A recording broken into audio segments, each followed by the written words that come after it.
of infallibility. We're all infallible. Most of human beings are infallible from murder. We will not murder. We will not rape. We will not. But at a certain time, you defend yes. yourself.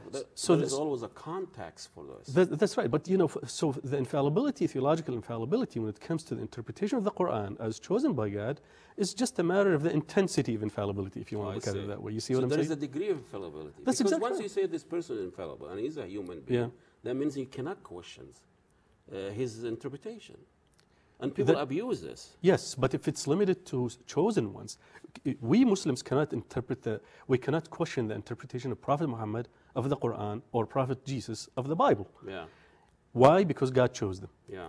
So if God chooses others to interpret the Quran, well, that's God's command, and we cannot. So the 12 Imam as infallible as the Prophet. Because the Prophet also made mistakes. Well, see, Shias have a different perspective, and a lot of Sunnis have a different perspective on this.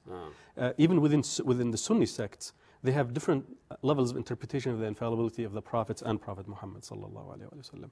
Some say that he's infallible when it comes to everything, because Islam is comprehensive. Islam deals with everything in life. Therefore, the Prophet needs to be. Well, there is the ayah said, "La yantuq an al-hawa" or hagat. Yeah. And so, if for a layman to take the verses of the Quran and just look at one verse versus another, they might appear contradictory to you as you look at the Bible as well. But there is really no contradiction if you are an expert and you see the context of every verse that was revealed. So within the Sunni schools of thought, you'll find some who say that the Prophet sins, makes a lot of mistakes. Some say no, he doesn't make mistakes when it comes to the delivery of the message. Some say that he doesn't make any mistakes at all. And for Shias, the Prophet doesn't make any mistakes because everything that he says or does or approves of touches on our life. Therefore, if it's flawed, then the justice of God is violated. Why you are on a board of interfaith? Yes. Christian. Yes, Muslim-Christian dialogue, among others, yes. Among others. Why there is not such thing between Shia and Sunni nowadays? I'm sure there is somewhere, but I don't hear about it. Yeah, in the U.S., there is very little that's going on. Worldwide, actually, there is a lot that's going on. There is the Conference for International Muslim Unity, which is taking place as we speak in Syria. There is a lot of activity that's going on in Iran, in Egypt, in Jordan, many places where there is an intellectual and spiritual discourse that is taking place between Muslims. Unfortunately, Ahmed, media, and I'm going to blame you as being a media man for this, but you're doing at least, this is the first step. Media doesn't like things that are, not sexy, if you will. They like things that are sensational. So they will report immediately on someone, an extremist who blows up a mosque somewhere. Everybody will hear about it. But when Muslims get together amongst themselves, or with Christians, or with others, sit down together and talk about how can we get along, you don't find any coverage for this. Go ahead. Post September 11, you heard this, and I've heard this many times from people who say, why don't Muslims speak up against what happened? And how many Muslims spoke up against this? Many people. Many, because it's, again, it's not sexy. It doesn't sell. What sells is what is reported is what sells to the masses, and what sells is discourse. But also there's a lot of money to be made in wars, not in peace. That's exactly right. So that's the model. That's exactly you have to make money. Yeah. The short-sighted people believe that there is more money to be made in war because you sell weapons and that drives industries and things like that. But also peace drives a lot of good economies as well. Yeah, in the long term. In the long term, yeah. But personally, tell us a little bit about the transformation that you've gone through and how did it change your life in different ways. Well, after I made the conscious decision to embrace Shia Islam, I decided to study it further. So I went to Iran actually and studied there for 5 years. And I was the first Jordanian to graduate from that in history, which is amazing. Really? Yeah. Wow, you made history? Yeah, I made history actually, yes. And in the process, I learned a lot. I was extremely impressed by the environment in Qom where I studied, because there are two conditions that I think every human being should live within. First, what they teach is that you have to study every religion from the books and from the perspective of that religion or of that sect. Outside of Qom, what you find is that I will teach you my faith from my perspective. I'll tell you what's wrong with your faith from my perspective, which we don't get anywhere with this. No. The second thing is you can find any book about any faith that you want. There is absolutely no censorship whatsoever there. So it's an environment that's really conducive to learning and to expanding your horizon. What this does, or what this did to me, is when I first converted, I mean, we'll call it conversion loosely. When I first, decided to become a Shia, my first, sense is that, boy, you know what, the Sunnis are all wrong. Yeah. And so, of course, are the Jews and the Christians and everybody else, right? Yeah. But after I went to study in Qom... It makes you feel good when you are right. And yeah, of course, wrong.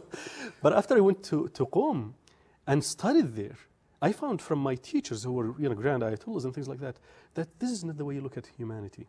The way you look at humanity is exactly like Imam Ali, the first Imam, and of course he's respected by all Muslims, and in fact by many other non-Muslims. Said a statement that we all are supposed to live by, which is look at everybody as either your brother in faith or equal in humanity.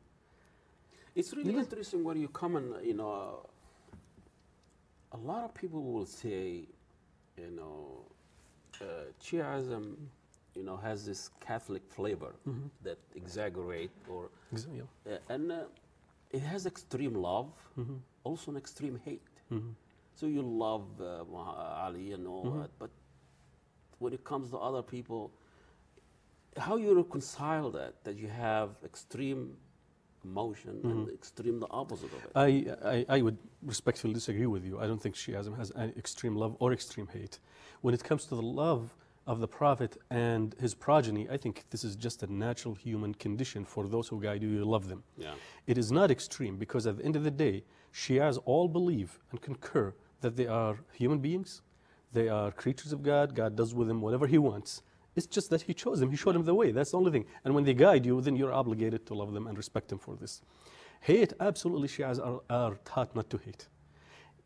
What a lot of Sunnis confuse some of the actions of Shias, and Shias are to blame with this, is that the Shias are not clear about some of those stances, where Shias say that some of the companions of the Prophet made mistakes.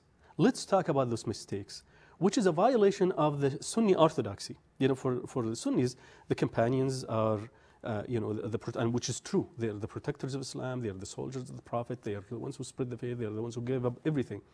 And Shias realize this and accept this, except they go to some of the deeds of some of the companions and criticize them because those specific deeds were in violation of the sanctity of the Prophet's family. I see. So there is not, It's just emphasis on those. Well, it's emphasis. And also what you're seeing, Ahmad, now is the globalization is making the problem worse temporarily, in my opinion. Because in the past, Shias were suppressed. Shia books, you probably couldn't find them in Egypt. You can't find them in anywhere else. And the easiest thing for the Sunni establishment, which is the vast majority, 20%, 80%, right, is to say, well, let's not look at Shia books. Well, now with the internet and with satellite TVs and everything, Sunnis don't know how to deal with Shias, and Shias do not know how to deal with Sunnis. So you have this clash of it's like coming together. First time conversation. That's exactly. It is exactly right. After I don't know how many. Well, because there was no conversation before. When you talk about 1,000 years. That's exactly 1,400 years. There was no conversation there. There was only suspicion of each other, accusations of each other that are not founded. I will tell you, when I was in Iran, I heard from some people that Sunnis hate Imam Ali, which is completely not true. Sunnis do not like my favorite guy. Sunnis do not like Fatima al-Zahra, his daughter, which is absolutely unfounded. Not the Egyptians. I know that. I mean, Egyptians actually have a strong sense of loyalty to Ahl al-Bayt. Culturally Sunni, Shias. But conversely, then what you have is, I grew up as a Sunni, and I remember all the wrong things that were said about Shias when I studied Shiism. I found that it's completely unfounded. And unfortunately, there are 1,001 lies against Shias that are still floating around the internet, fatwas. People will find things that were written in books, and without verifying who wrote this book or who did this. Who said this statement? There will always be fringe groups that will say things and will focus on that. That's exactly right. But when we're talking about the major Shia's leader like Ayatollah Khomeini, they also say things that majority of Sunnah find it, Like what? When we talk about, I think, like the Iranian Revolution, and this has happened in the modern life. Yes. This is not like 1,400 years, and we saw all these things. And it's still entertaining in the idea that some humans will have the attributes of Allah or the